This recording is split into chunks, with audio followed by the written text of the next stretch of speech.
Hey YouTube, I'm back. Okay, this time it's QEEN Sugar, Season 2, Episode 11. Boy, this was a heavy scene. For me, especially for some reason. Let's get into it. Okay. So it opens with Nova and Charlie. Nova's at her house. She's got all her clothes out of her closet, and she's trying to pick out the perfect outfit for this. I hope y'all heard all that. For her TV interview. Right? Charlie joins her. These people don't knock. So many awkward situations in these last couple of episodes because people don't knock. If they only knock on the door, they ain't like the city. All right. So Charlie says, "You don't have anything here, honey. You need to go and shop and find you something to wear." Right? So she goes shopping for a new outfit for television specifically. There are certain colors and things that are more complimentary on television. So she's in this store, Nova, and this lady is helping her find the right thing. She's had some experience with helping women shop. While she's in there, she gets a call from Dr. Dubois, Robert Dubois. He's at Atlanta where he lives, and he's telling her that, "Oh, I heard you're coming to town," or "I got a message you're coming to town," something like that. But he was confused because she got a room at a hotel. Nova's telling him, "Oh, they're paying for the hotel," and he said, "Oh, that's nice. We might as well use it. You know, it was a comp. We might as well use that, right? Where should I meet you?" And nothing. She doesn't respond to him. Very awkward conversation. All right, next thing we see is Ralph and Darla. Ralph Angel and Darla having a conversation. He's going to take on two different things. Ralph Angel is so country and slow. All right, so we're going to be picking on Ralph Angel a little bit more, I think, in this review. But we want to be fair and just try to see him for who he is. Read him. That doesn't mean go off of somebody necessarily. It just means try to figure out who he is and why he is. Okay, so one thing he's going to do is he's going to have these classes with in their town. I guess it's like a junior college, where Remy is the professor. Remy is teaching architecture. Ralph agrees to do that to improve his skills as a farmer. The other thing is he's decided to see this counselor with Darla. Marriage counselor. Okay, so the man wants to figure out. The man wants to start the counseling. So he asks him, "What do you think the primary problem is?" They both say there is our communication, but Darla is the one that voices this. Communicating with each other. The doctor or the therapist or the minister, I don't know how they do it exactly in church, if this is an actual therapist or is it a minister at the church who does counseling. Whoever he is, he asks them about their family lives, their individual family lives.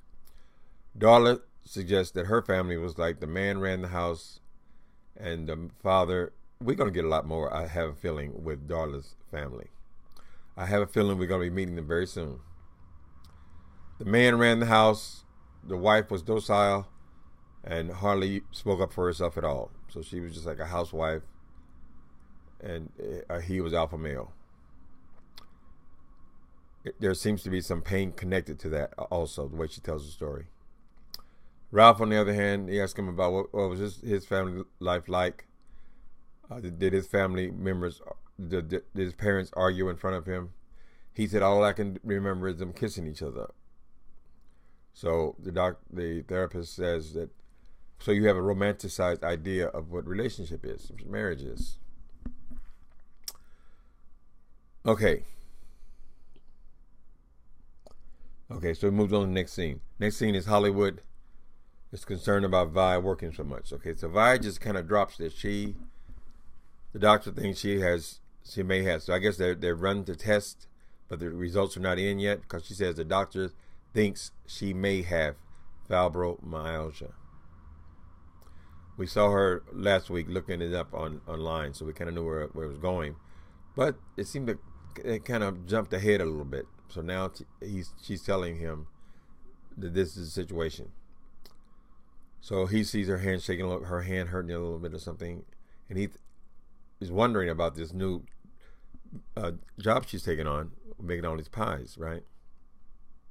That's kind of weird because they gave her $50,000 up front. You would think she would buy new ovens. I would think that would be the primary thing you buy. I mean, how much can an oven cost? A couple thousand, right? She is trying to make all these pies out of her home kitchen. And she said she got to figure out how to retool the ingredients, and also she didn't have space to make that many pies. She said, well, get a new oven, Hollywood says. No, I can make it down into high yellow. You got to schedule it, which doesn't make any sense to me. What do you need $50,000 for if you're not going to use it to grow your business? Seems to me you might even put up a shed or something in the back and put the ovens in there. But that's just me. All right, so he's concerned about her working so much. The doc says she can function. So she pulls him in the bedroom and going to show him how well she functions. Right, they those who love to climb on each other. Okay, so Charlie is planning this big festival, right, for the African American community. They already have one of these in that town, but it's sponsored by Laundry and people like him. She didn't feel comfortable there, so obviously, and her people now have a place there. She said, well, she started her own. So she's planning this big event in the park. Remy, her, and her mother are walking through the park, and she's saying all the way she wants to set it up, this festival, so they can name their own brown sugar queen. Right? The mother speaks. The mother seems to me to be a good woman. I don't know what they're going to talk about that too in a minute. Let me get there when I get there, though. Okay, so the mother is going to look at it in terms of business. Does it make sense for you to pour all this money into this fair when you have to pay for the whole thing and there's no return on the money? Charlie said, this is something I want to do and something I'm going to do. You telling me that I shouldn't do it is not helping. And her mother backs off. She said, okay, well, there's something she really wants to do. So she gets on board pretty quick, which makes Remy happy. Those two get along fine. Okay, so now.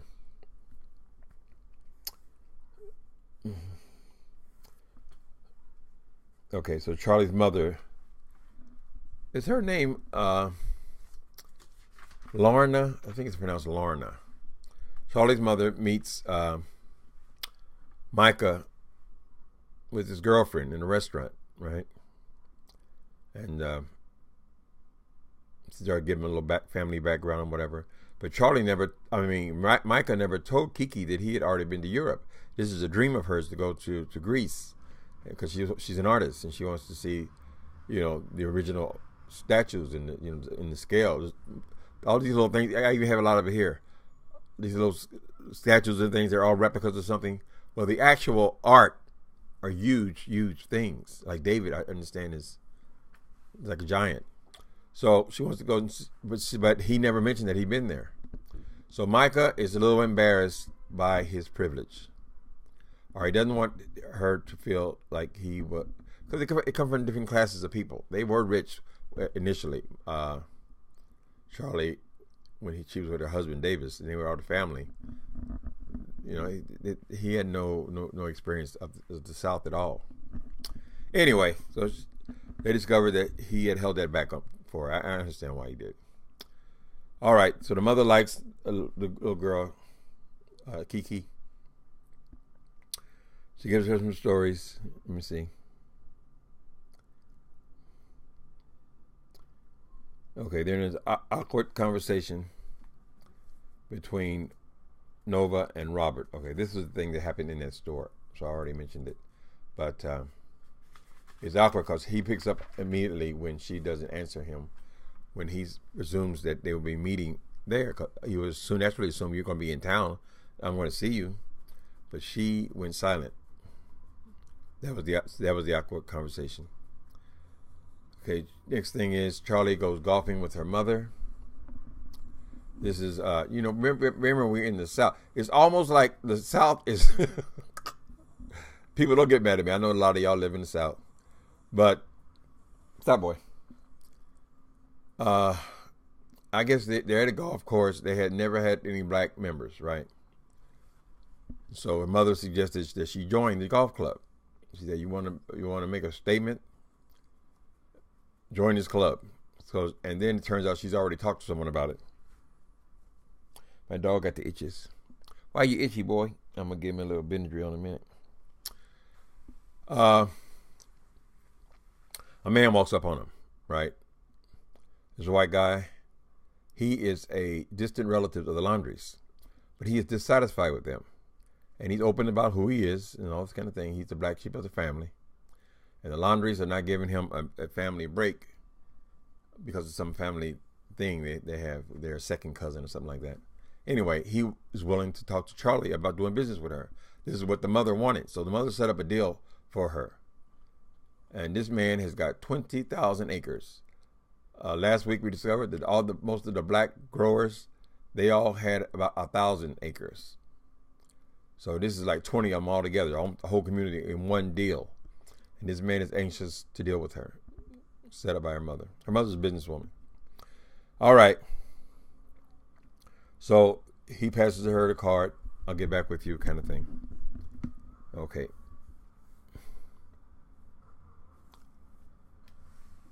Next thing we see is Ralph.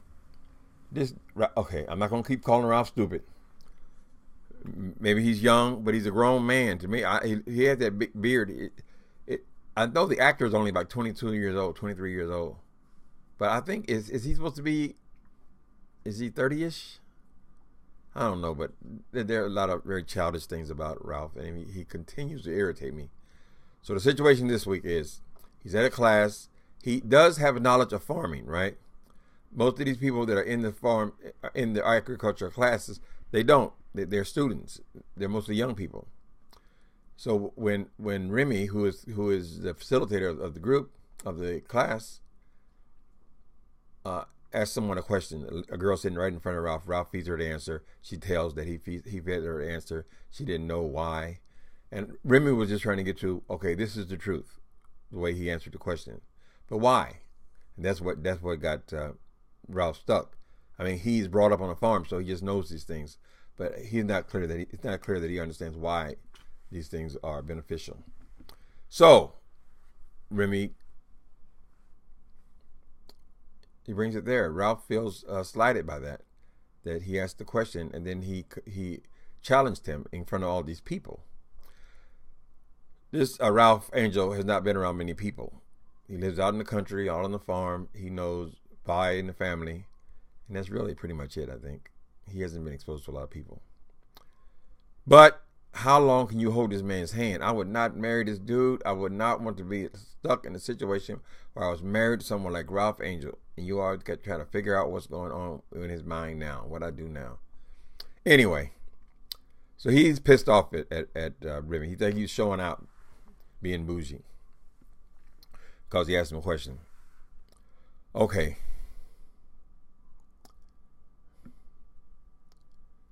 After the class, Ralph confronts Remy. He said, Remy said, "Hey, you like the class, man? That was good." And he said, "Oh, so we cool now? You embarrassing me in front of all them people."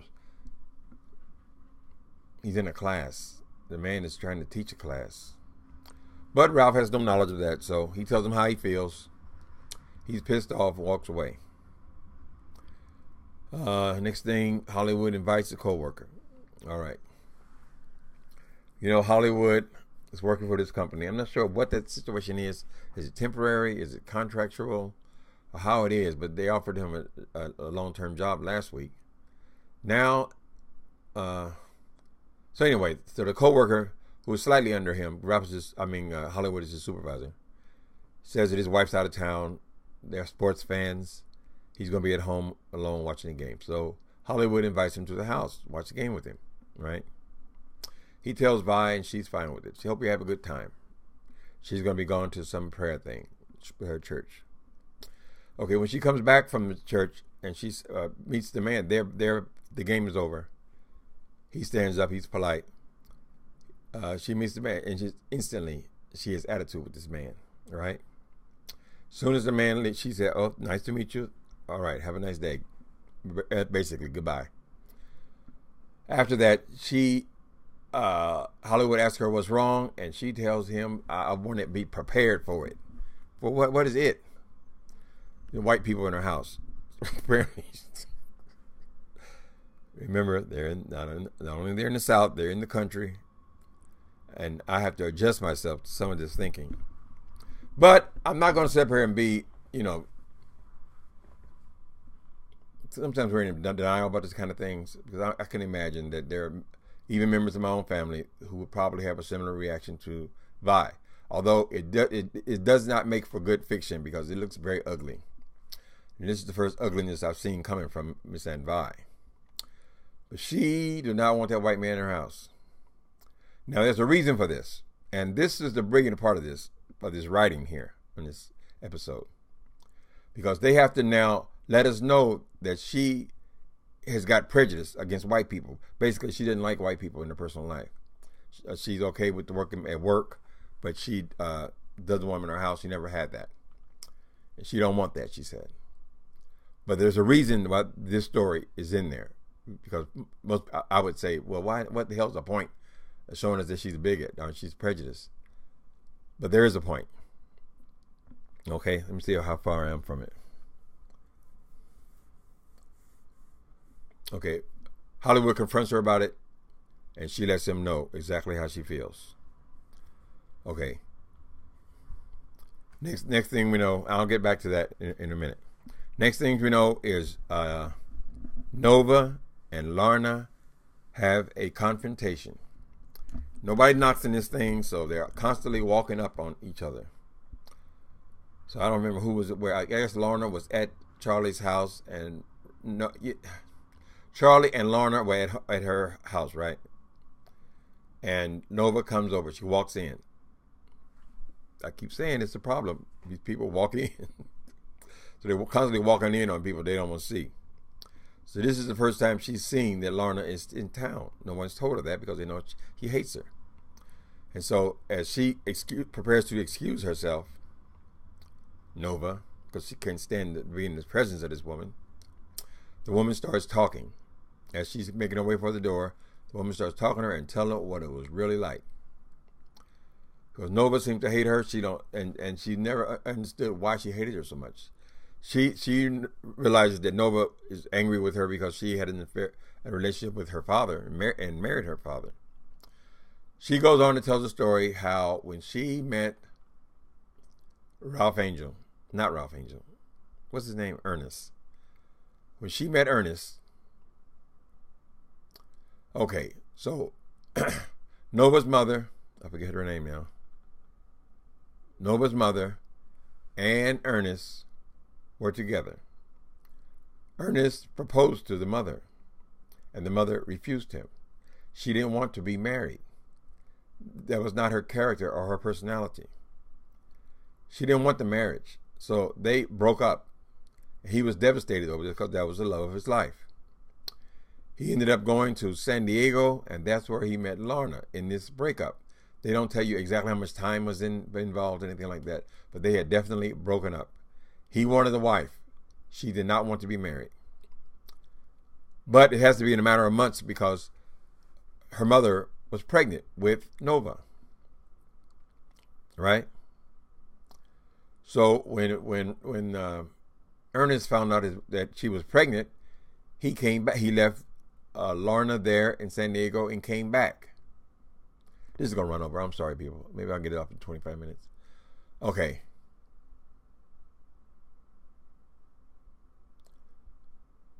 He came back to propose to her once again. And even with the baby, she was about to have Nova, she refused. She didn't want to be married to him. So she was saying that the mother actually wanted him to find someone else because she knew he wanted to be married and she wanted a traditional life. So she ran him off. Don't stay here because I'm pregnant. Don't think that you have to be here because of me. I'm fine, and I don't want to be married, right? He goes back to San Diego. He marries Lana, right? Ain't no husband still in there, nothing like that. He was unmarried, broken up with his girl. He marries Lana. They start a life, and they have Charlie. This was last week. I was confused because I said, well, how can it be? Because Nova and Ralph had the same mother. So apparently, when the marriage didn't work out with Lana, because he was still in love with his other woman, he ended up going back to Nova's mother, and that's how Ralph was conceived. I don't know if they ever got married, but that's how Charlie's in the middle. He was with her, broke up with her, he's back with her. Okay, so she gave her all that. And so then Nova goes and confronts Aunt Vi. See, this is why they gave us that story about the white coworker. They wanted us to know something about Vi. She confronts her and asks her, most of my hatred for that woman, it came from you, what you were telling me. And Nova asks her, is the reason you didn't like her because she was white? See? And it comes into that showed us who she is, that part of her. And she has, is that the reason because the woman was white? Okay. Now, of course, Vi kind of shines that on. Yeah, but I ain't like that. Vi is prejudice. Now that makes my skin crawl that you would treat somebody unfairly like that, because when she saw that white guy in her house, she didn't know anything about that man. That man had not said anything rude. He had said, so you can understand why so far they just been they've been in fight with the Laundries. Well, there was good reason, real deep reason why they hated the Laundries. That was their nemesis. But this guy, just because he was white. And then Nova's going to realize that, that's why she made Lana the devil. And Nova asked her, did my mother even dislike her? I never heard her say anything wrong about her. It was always from you, Vi. You're the one that told me those things. So the mother actually wanted him to be with the woman because she didn't want him. She just didn't want to be married. She didn't want to be hooked up. Now, Nova is realizing something about herself because she can understand this because she don't want to be married either. So there are aspects of her mother's personality that are also a part of her personality. All right. Okay.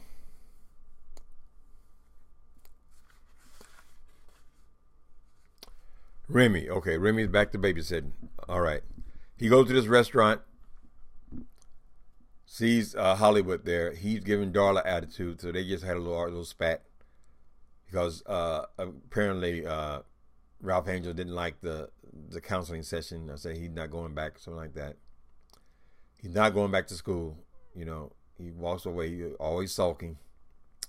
Remy sees him and gives him this hateful pep talk about how I am your friend and I will never do anything to harm you. And if I did that to hurt your feelings, you feel that way, I am sorry. I'm trying to teach the people, because that's my assignment there, is to teach people why farmers have to do certain things.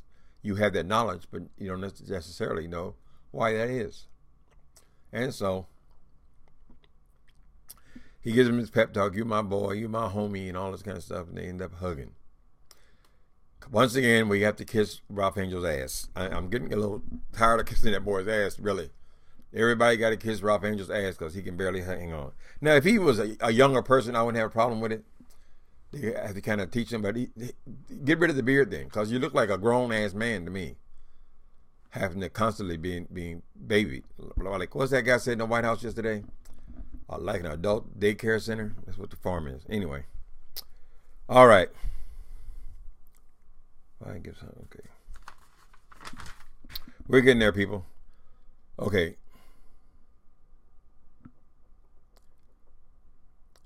Vi walks in on Lorna and at Charlie's place.